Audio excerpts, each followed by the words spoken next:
Pasi ya likambo yo, le côté sombre ya makambo yo ka pasi. C'est vrai, probablement qu'on est à Lukuta.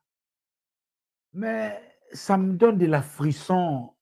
Un artiste, un intello, quelqu'un qui a une vie matériellement, socialement réussie, artistiquement réussie, comme Kofi Olomide, Kelelo, vous appelez un point, les lois sont livrées à tous les chiens de l'Empire du Mal, permettez-moi les mots, au point même que Batulugo l'a maniqué, il a vu ce logo des révélations qui peut avoir de l'impact na image aux alentours na Kofi, na image ya Mama Lia, même na ya Didi.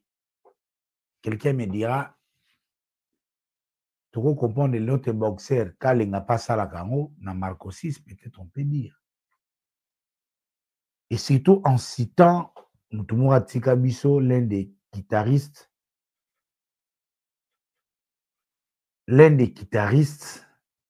Lebu Kabouya. Bon.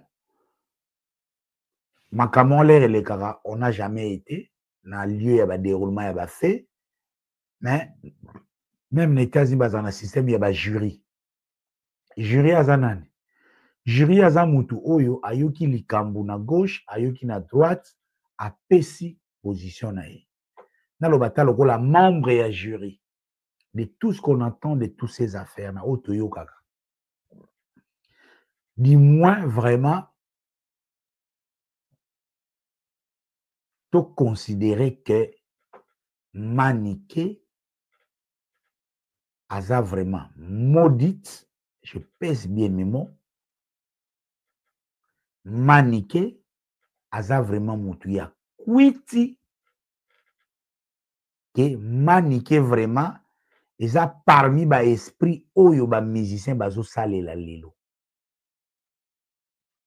Juste pour apporter, quel que soit, je ne suis pas tendre avec Kofi, mais je prends quand même sa part comme un messier qui avait sa femme Alia. Nabisoto kendara na investigation.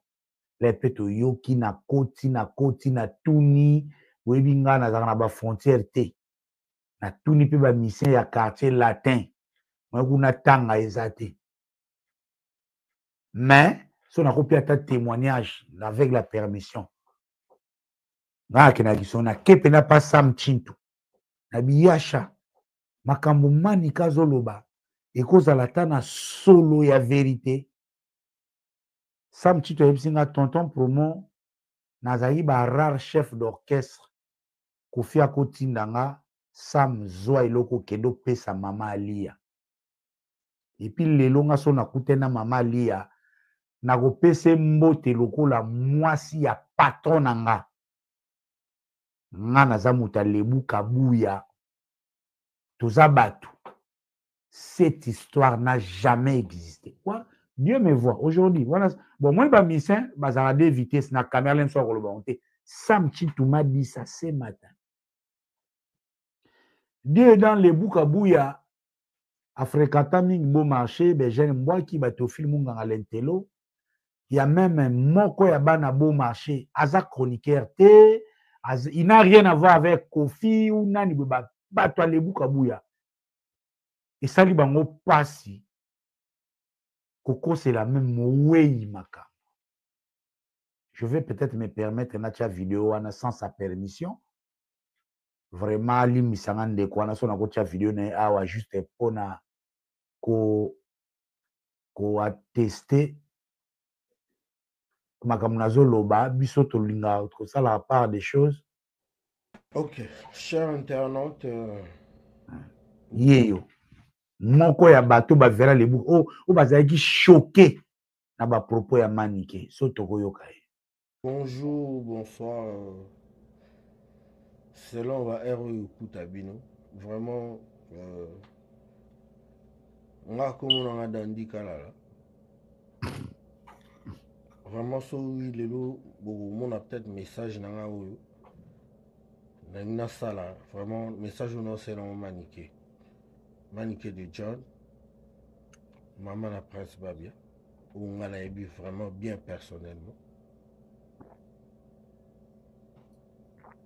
Manique de John, avec tout le respect, oyebi ke ngano toko pesana, ba respect wana, parce que tu es bani vraiment kala, tu es bani peu bien, tu comprends?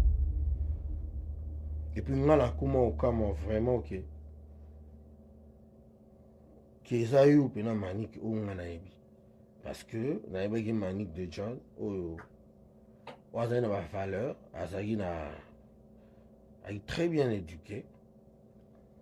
La suite, Isaac, vous avez déjà un entourage, vous avez déjà Patricia Longomba, vous avez déjà Asta Paola, Mamou, Willy Boula, Nayo, Nabiso, par rapport, avant même Bowling, on a même Nababia.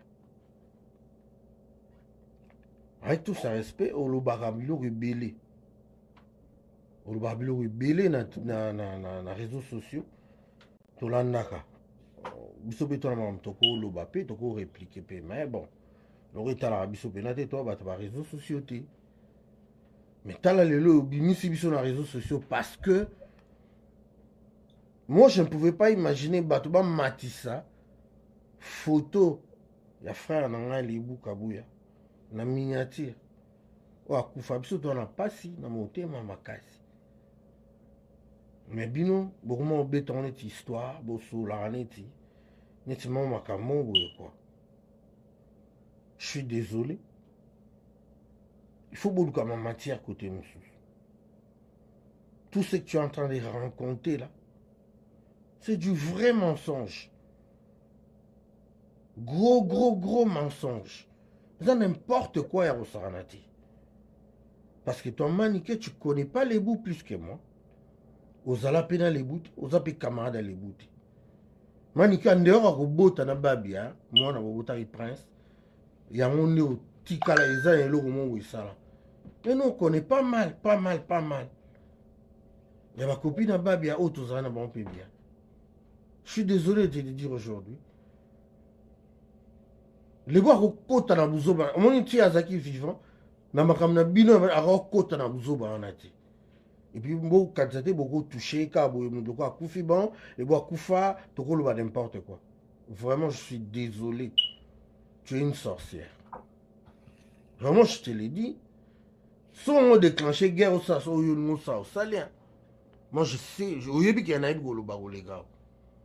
Mais, na ninge ça ma bonté. Vraiment, tu dois cesser avec cette histoire. C'est du gros mensonge.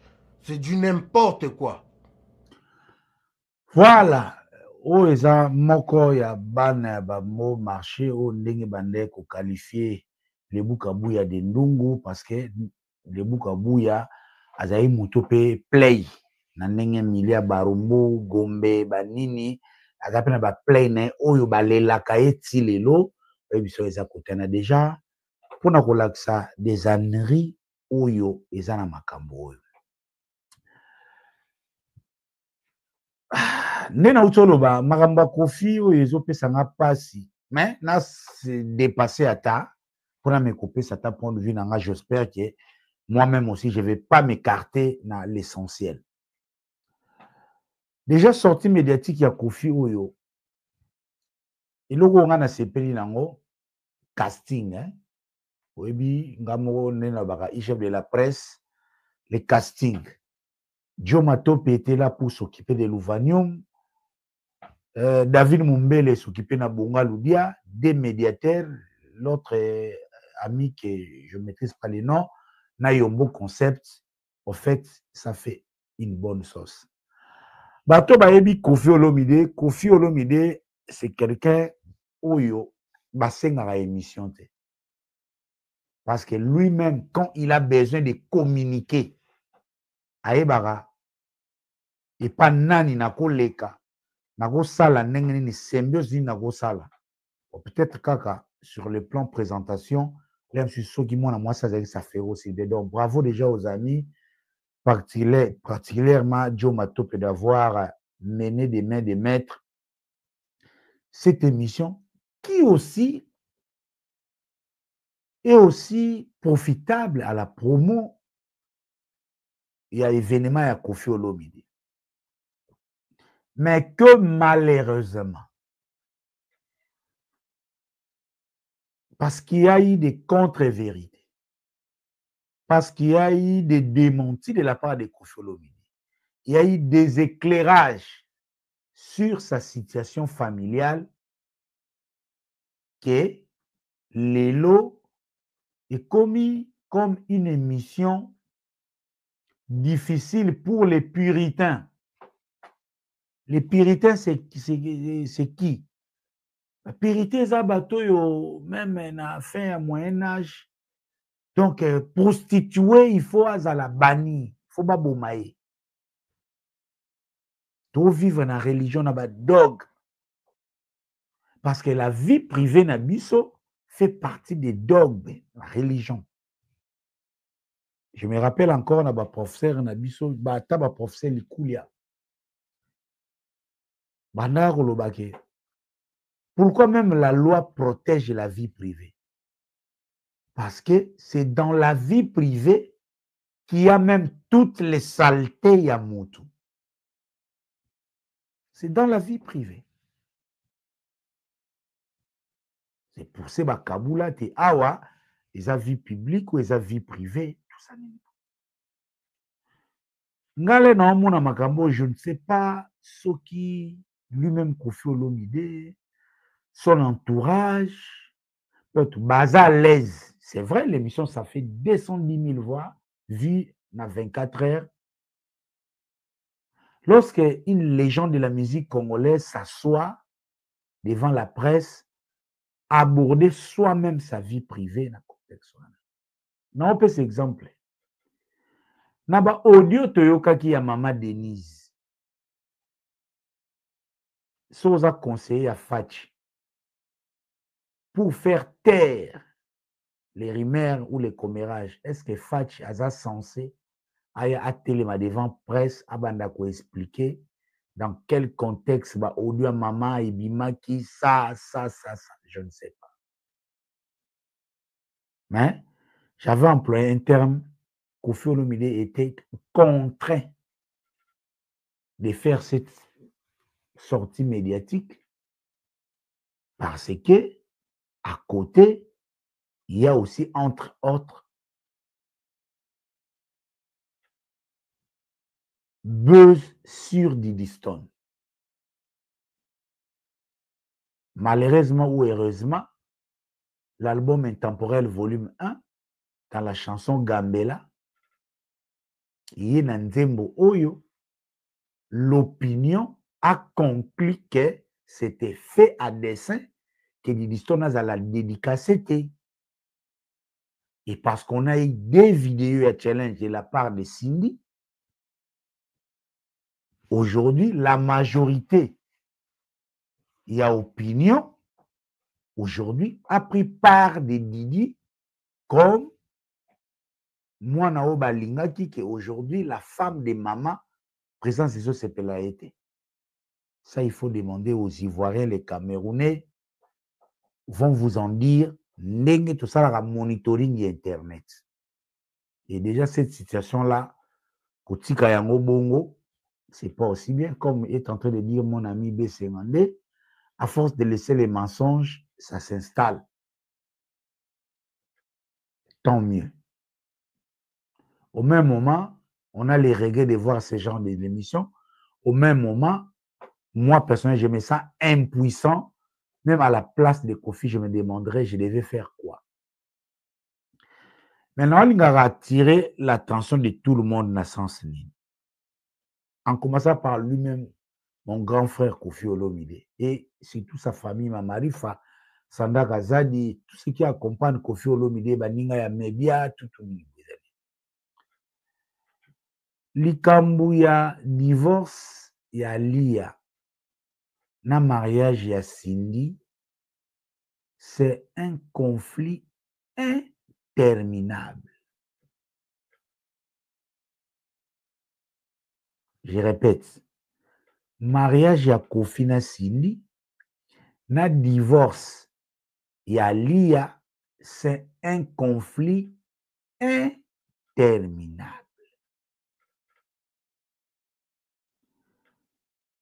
Maître Napo akoyeba makambo na bato docteur Momo banati na ba conflit oyo même la Bible ne l'a pas résolu. Bomoni bitumba ya ba Palestinien na ba Israélite base nango eza ba makambo bomonaka alia contre Sindi. Bozwa yango la légèreté. Sandra Kazadi, Mama Rifa, Kofi. Bozwa yango la légèreté. Lelo atalo biso Kofi Azati. Oyo na Bible Léa contre Rachel. Esaü contre Jacob. Na Islam, oyo biloko boyoka ba shit. Oyo ba shit, oyo banani. Ezala guerre ya succession. Mahomet akufi, banani oyo bako reprendre leadership ya religion musulmane. Omonaka ba shit, ba kurde, ce sont des cousins. Donc, guerre fratricide ezalaka jeté. Eza ba guerre oyo esilaka facilement te. Et ce genre de makambo ya balia ekoyisa ba royaume lero zoyoka Athènes na Grèce, Athènes contre nini boy. Petit frère alinga ba la reine mais petit frère aza héritier ya trône te. Yaya mutfaza la héritier ya trône asepeli ka na fille wana ba guerre ba jeté.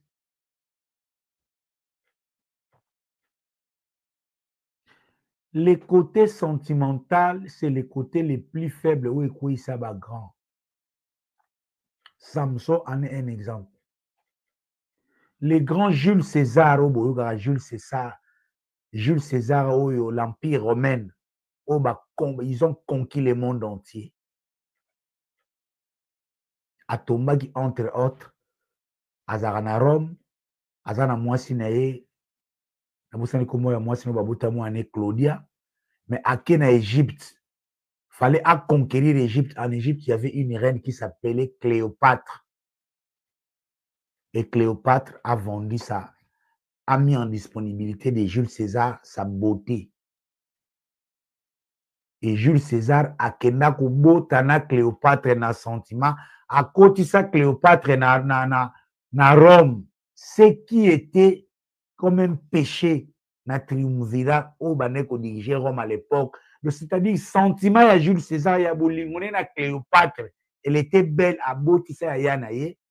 C'est ce qui a conduit même au Tobengaka na assassinat ya Jules César na Sénat parce que pour l'élite romaine à l'époque, c'était une trahison.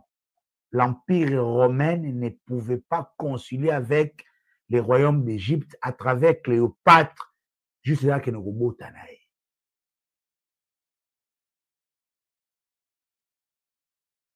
Donc, domaine ya bolingo bandeko nanga tokona biso ko résoudre yango te. Tokoka ko résoudre yango te. Maintenant, ok, na point de départ, l'acteur principal dans ces histoires, c'est Koffi Olomide. C'est Koffi Olomide. Il est le père de tous ses enfants. Le Koffi Olomide, il est le mari de Cindy. Il est l'ex-mari de toutes ces femmes. Quelque part, Koffi Olomide avait des sentiments, il avait libido, il a posé des actes oyo lelo. Peut-être il y a un ombrage na dernier moment sur terre parce que les péchés ne restent jamais impunis. Donc c'est Koffi oalandaki nzela te moral pesaka ke kola bala mwasi moko bota normalement po vanda na kimia mais soko boti na mwasi 1 mwasi 2 mwasi 3 mwasi 4 ola la pongite banoko tola toyebani biso na biso ngamo pe na lobango na exemple. Moi j'ai un enfant aussi en dehors ya mariage. J'en ai la petite expérience pour wana ya réalité wana. Donc c'est toute l'occasion on appelle ça un conseil que À travers ces histoires, tous amis bali, tous abatou, tous a tenté, bouinaboué. Mon frère, si tu as l'occasion de vous limiter, Yakobo Tana Mwasi Moko, remercie Dieu et fais-en protège-les. Et si vous avez l'occasion de ne pas divorcer, vraiment remercier Dieu, profitez-en à nouveau. Mais divorce, il y a parfois fatalité. On n'est pas contraint de vivre dans mutu oyo, boza na union moko ils ont tenir les sociétés. Donc ici, les premiers responsables, les premiers fautifs de tout ce qui se passe, c'est d'abord Kofi, lui l'acteur, les Rambo. Yemutabota na Godé, Yemutabota na Mamatel, Yemutabota na Lia, Yemutu Abali Cindy. Donc, seul Kofi, lui seul doit avoir des nuits noires. C'est lui qui doit avoir des cauchemars. Na oyo nyonso ekoye. Lui, c'est lui l'acteur principal. C'est lui qui peut poser des actes. Eko atténuer vague ya mabezui. C'est lui aussi qui peut anticiper. C'est lui parce que c'est lui, c'est l'acteur principal. C'est vrai. Derrière ça, ses ennemis en profitent. Fali Poupa, Baboubouli Yondela. Les ennemis de Kofi profitent de la faiblesse où ils allaient. Mais c'est la vie. On ne sera pas là chaque jour de condamner Kofi parce que ça nous arrive aussi. Nous tous. Ngapé lelo, lobi nako trébiché, lobi pene, kwelinga par exemple, on ne sait pas trop la vie. Par exemple, on a moins d'angoulou. Bato ebele pe, na place à Kofi, peut-être cause à la pire. Na musique na biso pe, artiste o basuki na mwasi moko, baza mukie. Si Papa Lutumba, autre banormo sage, poète, matanga nekute zala de matanga na yolo matalanga na lingwala. Akufi pe na polygamie. Toko pe ko reprocher Papa Lutumba par rapport à la moralité bantou. Donc, pour dire que dans ces histoires, personne n'est à l'abri. Mais seulement, chacun doit s'assumer. C'est là maintenant entre l'enjeu où on a l'émission, la grande question se pose. Quelle solution Kofi Olomide veut donner dans cette affaire? Il a une carrière comme artiste, il a une vie comme papa. Le Kofi qui était devant Mumbele, qui était devant tous les autres amis, le concept. Quelle solution, lui, il donne le problème oyo? On ne va pas tous on a fait, ça c'est du domaine de la chronique mama. On connaît tout le monde na musika, tout le monde qui Kofi Olomide a ok sous pototé parce que ancien musicien na ye na ba pi collaborateur na ba comploter contre ye, ba porter plainte. Et pendant ces moments, moi si na ye akangami na poto, moi ye azate. Pendant cette période, tout est possible.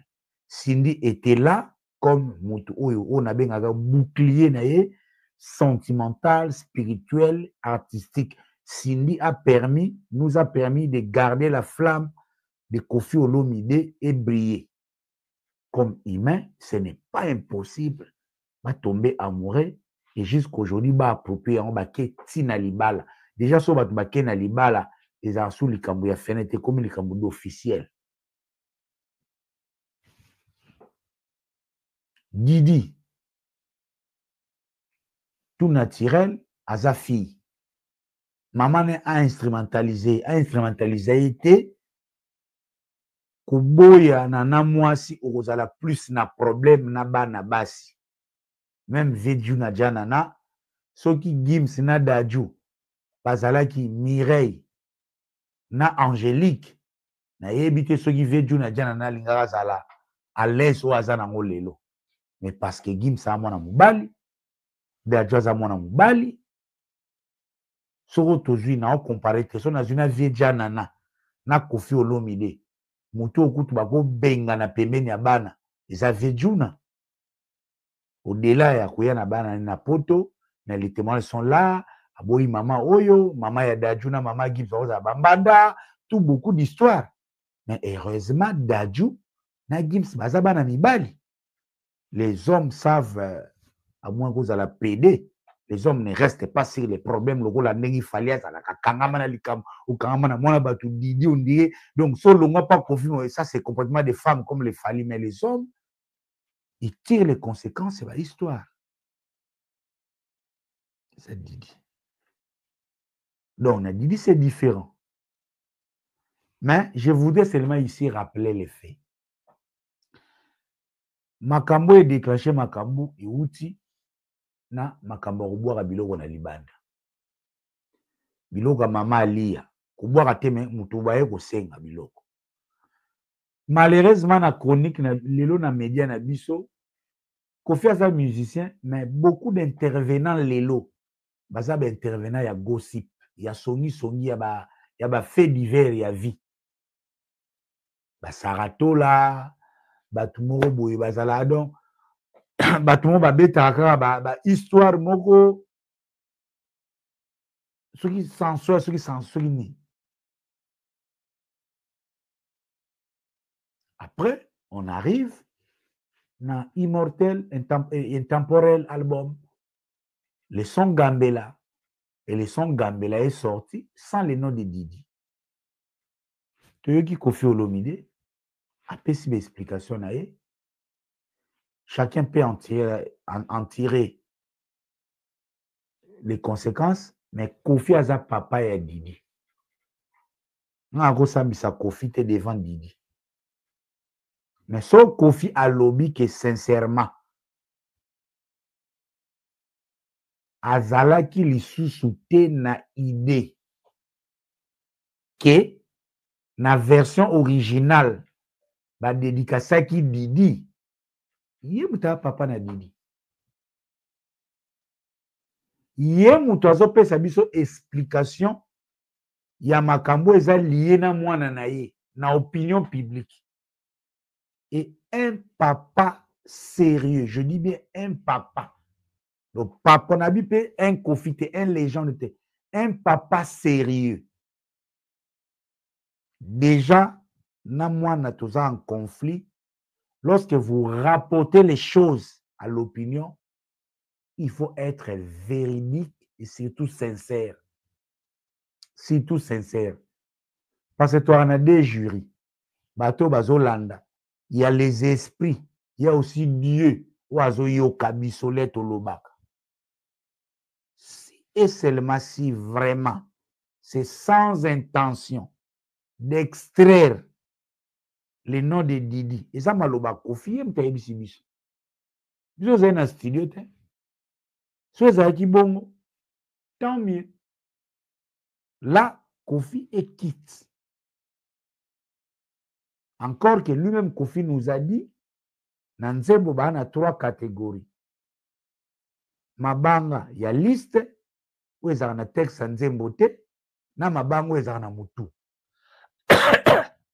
mais bato ya mayele bakoyeba ke Didi ne peut pas faire partir na liste ya bato ya mabanga ya oyo eza mabanga oyo eza na mutu et là maintenant va aussi surgir la question comme Didi prend la part de maman est-ce que Didi a comme le mwana mutu ya Koffi question mark ça ce sont des nouvelles questions qui vont se soulever par rapport à ma propos à Koffi parce que nous on peut se rappeler barese babengelaka Didi Stone quand nous on peut se rappeler que ici babwaka Didi Stone lui ne peut pas se rappeler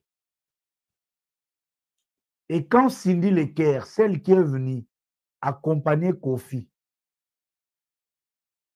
po arapelaka ye papa omoni Manolo te omoni Diego te Cindy pe jour wana abosani ke bana babelelaka Didi Stone ça ce sont des questions mais moi je ne vais pas trop traîner là moi nazaka ngai eza mingi na otala Kofi parce que eza basi ya Kofi, eza bana ya Kofi, eza carrière ya Kofi, eza image ya Kofi, eza réputation ya Kofi. Ne peut résoudre ces problèmes que seul lui Kofi.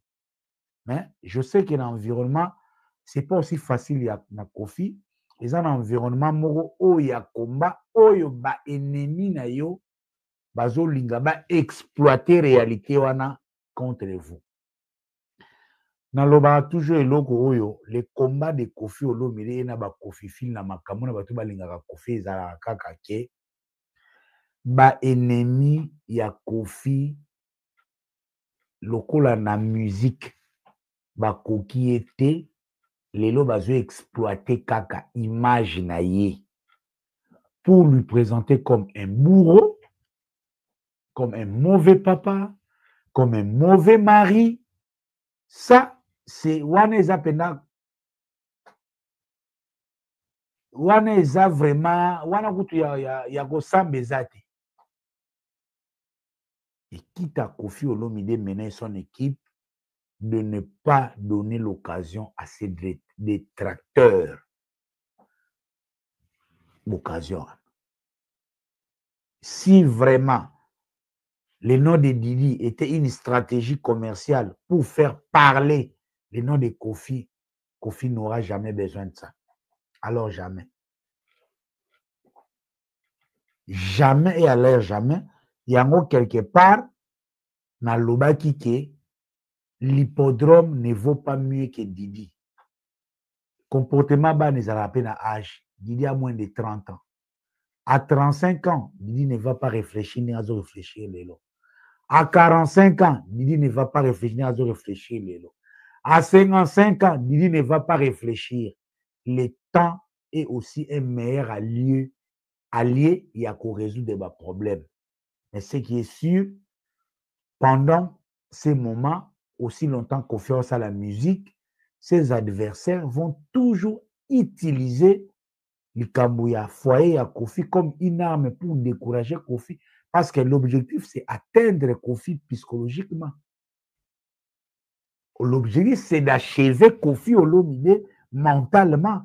C'est ça l'objectif à Makambo. Quitte à Kofi Menesco, Azala grand maître, Yemongo Azala na stratégie, Azala na bouclier ou à Romema. Je ne voudrais pas citer les exemples d'artistes où ils ont polémique, mais on connaît dans ces pays des artistes oyo à divorcer, tu es battu na bango, tout le monde a pu faire rigola. C'est le bon mec à Davina. Bon, Davina se comporte pas le rôle d'idées différents, mais tout le monde a pu suite au faire à Memaki Mikambwa Davina. À un moment, vie familiale, bolimisanga terre, mais ça le voit à Mukinza. So vous avez belé mutabeti Mukinza, bagada à silence. Le fait de commenter, le fait à Golgana abeti Mukinza, ça amplifie Bouzoba. Je pense de ce côté-là, ici, mais pour le reste, Kofi est très communicant. Je ne pense pas que émission au Sota va pratiquer une bonne, surtout depuis ma top était c'est une bonne émission qu'on peut extraire par rapport à la promo, à hippodrome, tout. Parce que il faut tenir compte, hippodrome, il y a Kofi, ça joue aussi à l'étranger. Ce n'est pas un avantage pour Kofi lorsque l'opinion camerounaise, l'opinion ivoirienne commence à croire que Kofi est un mauvais papa pour Didi. Ça, ce n'est pas aussi une bonne affaire, même pour Hippodrome. Donc, c'était de ce côté-là, ça c'est un acquis.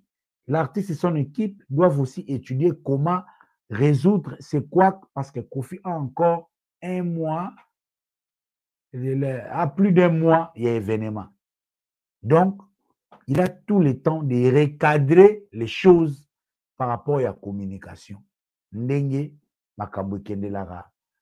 Par rapport. J'en viens maintenant pour ma petite explication par rapport au petit bonhomme. par rapport au petit bonhomme qui tourne autour de Didi.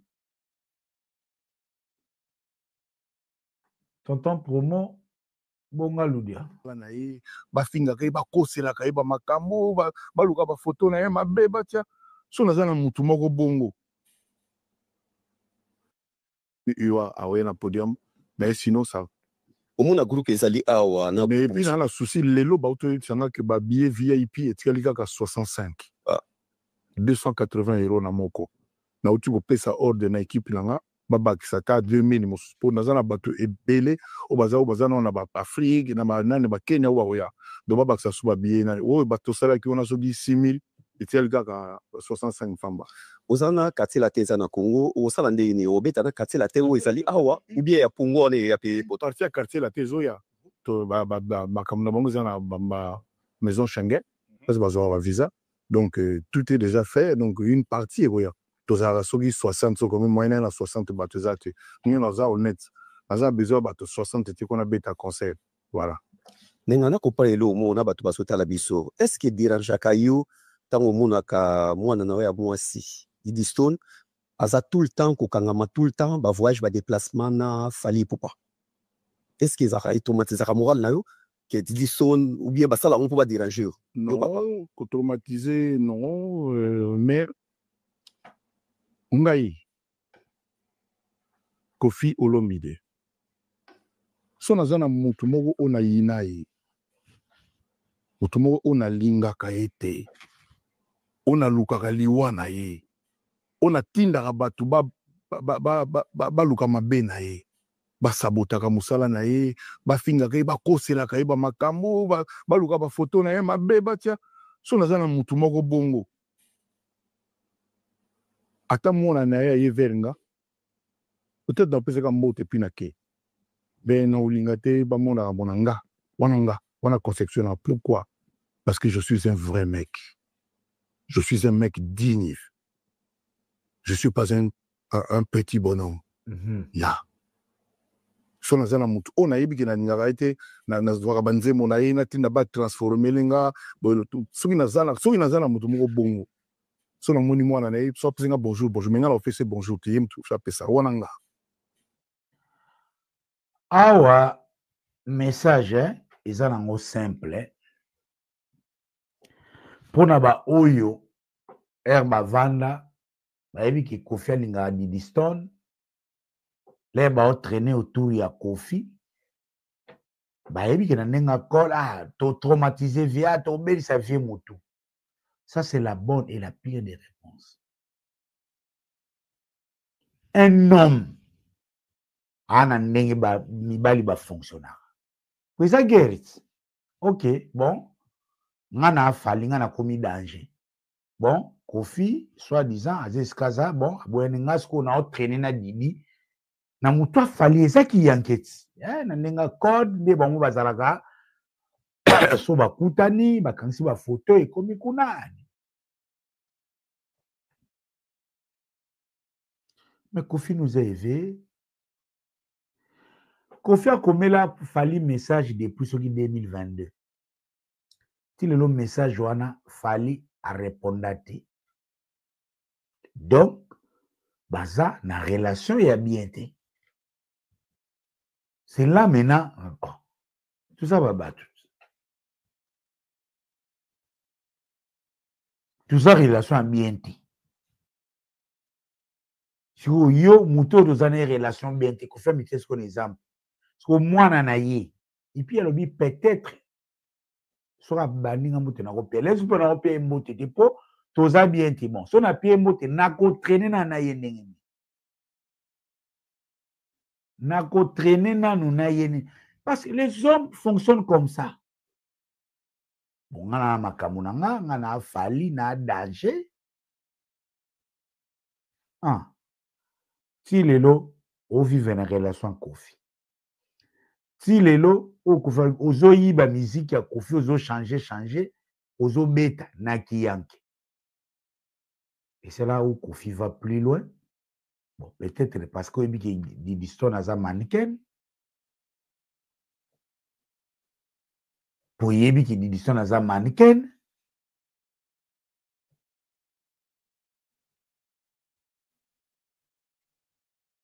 Donc, on a ce qu'on fait personne à quartier latin et coquité.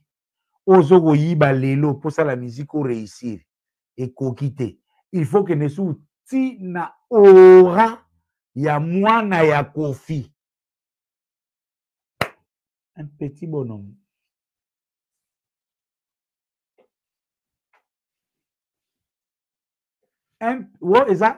Eza comportement ya ba petit bonhomme. Alors pour mobali a réfléchi. Mobali pas talaka. Kosala mutu mabe eza koyaka na émission toloba kofi mutungu batin non. Rester silencieux na ko poser ba acte. Siko plus pire et siko mona ki fallait za mobali te kaka le même fali ona mutu na ye ke mwana oyo azovanda na bato bakomplotaka contre yo baza dini talongola ye na tatu keina eloko oyo areprocha na keina yango ye ozo encourager na Didi. Ça c'est un petit bonhomme, ce n'est pas omoni mobali aka na ton foire pena na deux testicules na makolo mobali asala makambo lokwa basi te mobali pa sona lokwa basi mobali ayaka tout droit aye clairement.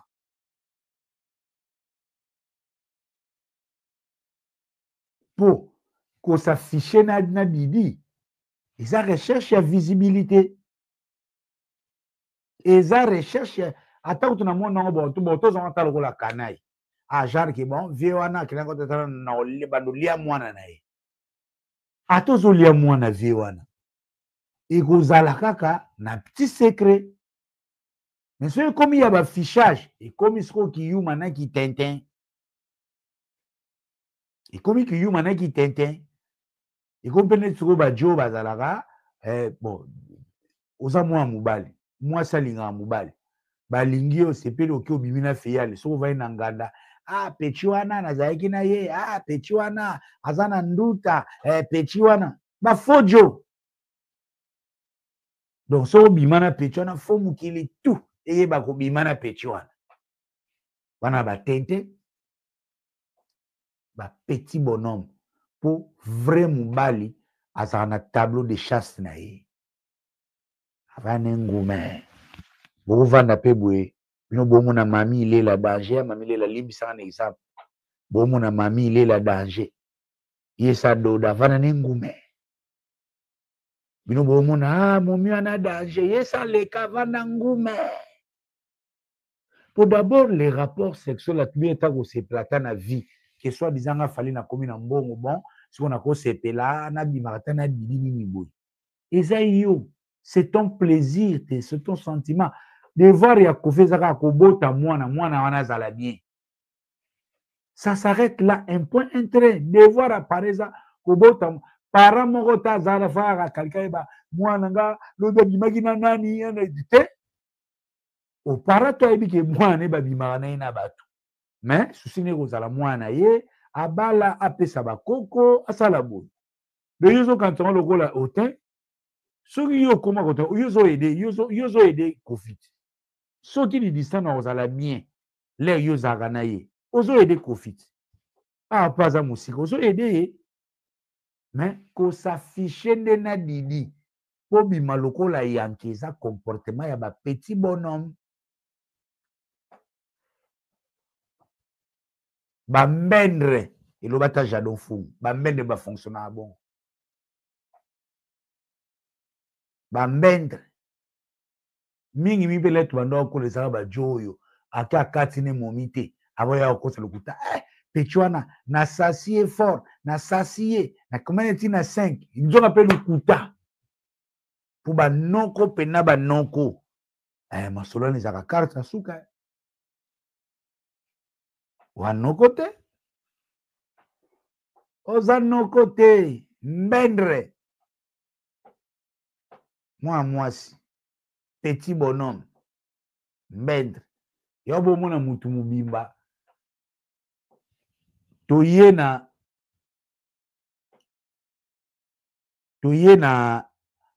na flamme yango kutu bakolo France Gims abwaki sine flamme yango Gims alobi na bafani na ye boyebi deja nani aza le premier mpo aza na 3 nzembo na Spotify eza le premier ana tina koya te bastar ebele eza nazwaki nini yango wapi eza nayoka nano video yango nano nga mopu nabosana ya kozwa yango bambendre mo boye bapeti bonhomme ya misiki ya Congo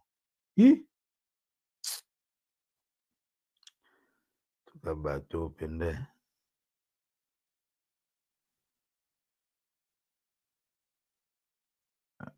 natiaki yango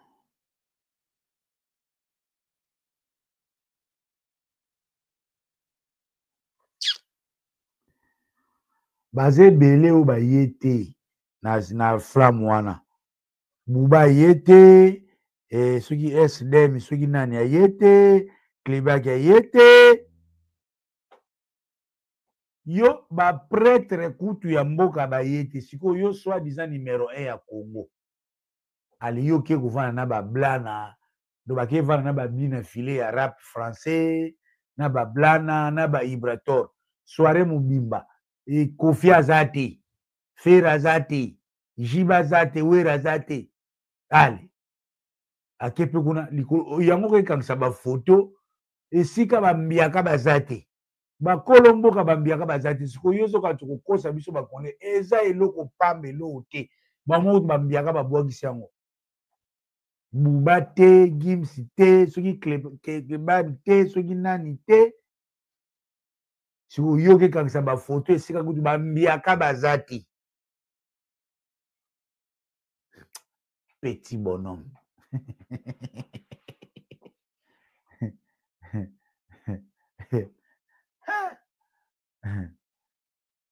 petit bonhomme suka na petit bonhomme donc bacomportement ya batintin ya bangoto bobo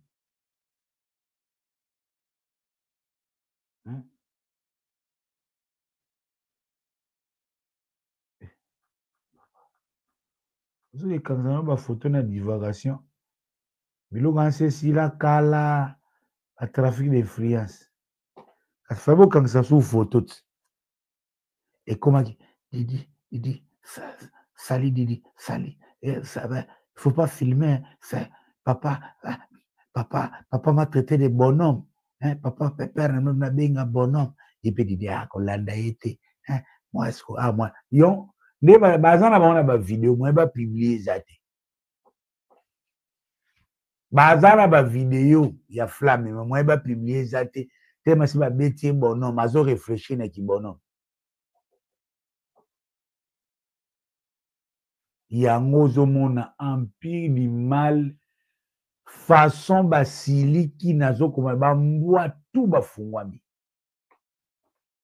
c'est là où maintenant nga nazoloba ke bato bolinga musique culture mpona quelqu'un qui n'a rien à offrir aujourd'hui quelqu'un qui est en panne de date comme les petits bonhommes de Fali lui c'est l'occasion les Mosomba qui sont sortis tous les chiens de l'empire du mal babimi wana pour eux c'est normal donc bazui occasion janvier tous les chiens likoka ya petit bonhomme sikoyo boza grand homme to boa petit bonhomme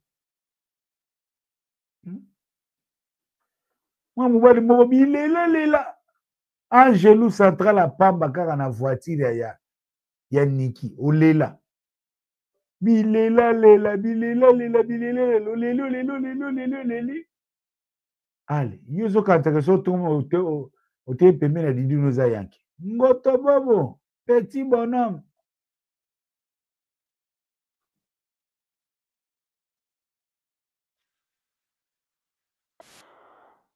ngoto bobo petit bonhomme banda lelo tilo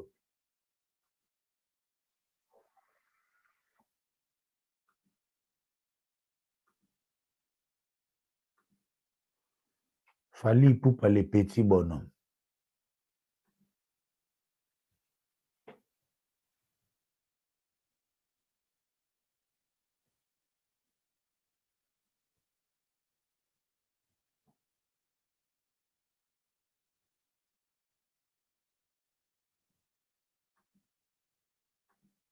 petit bonhomme de Makelele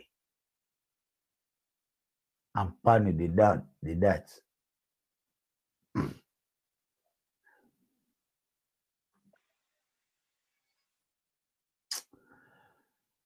Bon, banduga ya penzi leto suki na biso.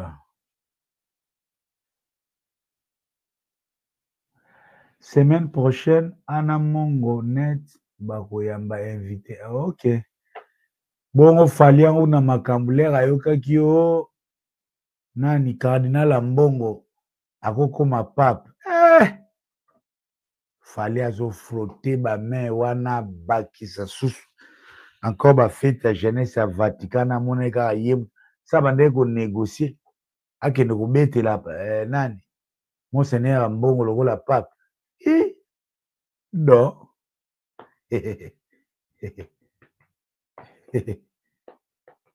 Bon, pour lelo, tosuki awa, chers amis,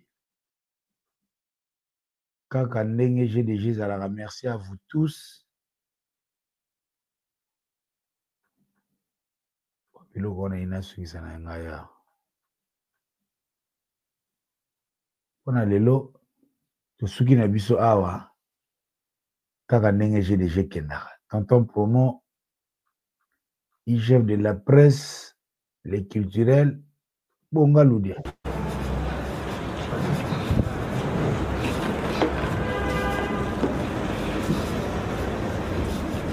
Toutou, la plus belle de la ville.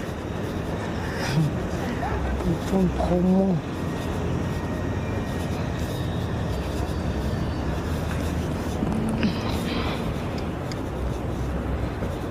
Oh. Naebita? Attends d'abord. Oh.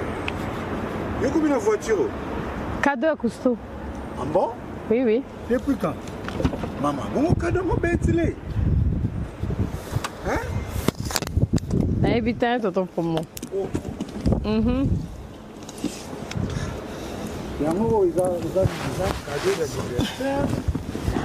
À l'occasion de Rianga, ils ont anniversaire à chaque jour un peu à Cousteau. Bon? Bien.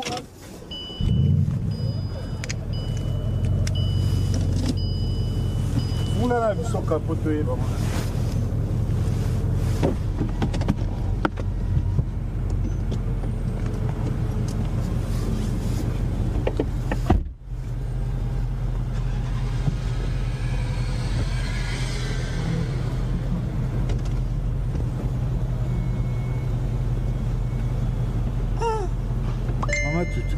Oui, Tonton Promo.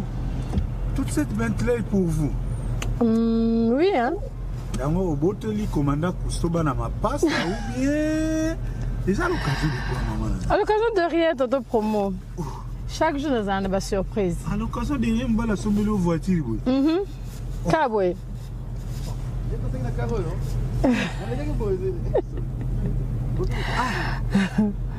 Bon, ça fait comment quand on a un mari qui vous entoure de tous ses biens, aux à la plus à l'aise? Ça représente quoi? En tout cas, c'est vraiment un plaisir d'abord. C'est une grâce. Que nous avons le cas commandant. Nous avons un Père Noël. Ouais. J'ai des cadeaux tout le temps, pour un rien, chaque jour. Dans la Varnangaï, des cadeaux tout le temps. Saint-Valentin, Saint-Valentin, c'est tous les jours chez Cousteau. Tous les jours, Tonton Promo. Mais Nambo, tu es basi batambla na ba mini coupa. Yo Bentley. Mais écoutez ça, le côté, c'est pas ça le matériel. En fait, c'est l'amour qu'il a pour moi. Mais où est la voiture ba musicien, ba zoté la ba genre ba voiture ba musicien, ba zoté la minokole. Ah bon? Non, c'est pour les femmes en fait. On va la coller la voiture, hein? Bon, Nassani, merci. Merci beaucoup. Voilà. Toujours comme d'habitude. Ben oui.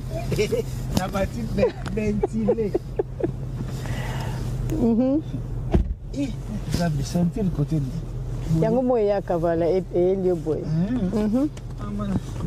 Bien. Maman, tikanga akne pa ya kota nakutana Pascal Chioka. Tango tanga Pascal Chioka.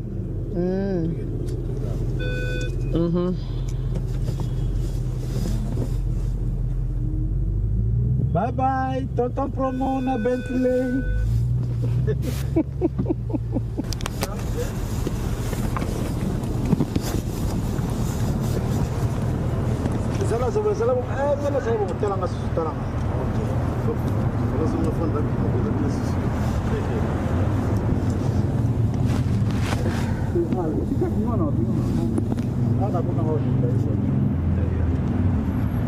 Ah, ok.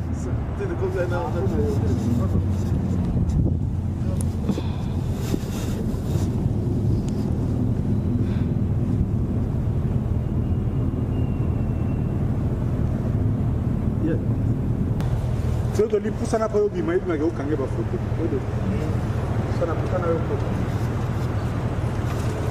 Voiture tonton pour moi et carrément na douceur en fait. So cheboye et quand même yango moko ba beta yango te. Mais là les longs roues. Ah ok. Donc ezali koye obeti tour na mwa ba shooting. Voilà. Si vous prenez la voiture d'un photographe professionnel. Bien sûr.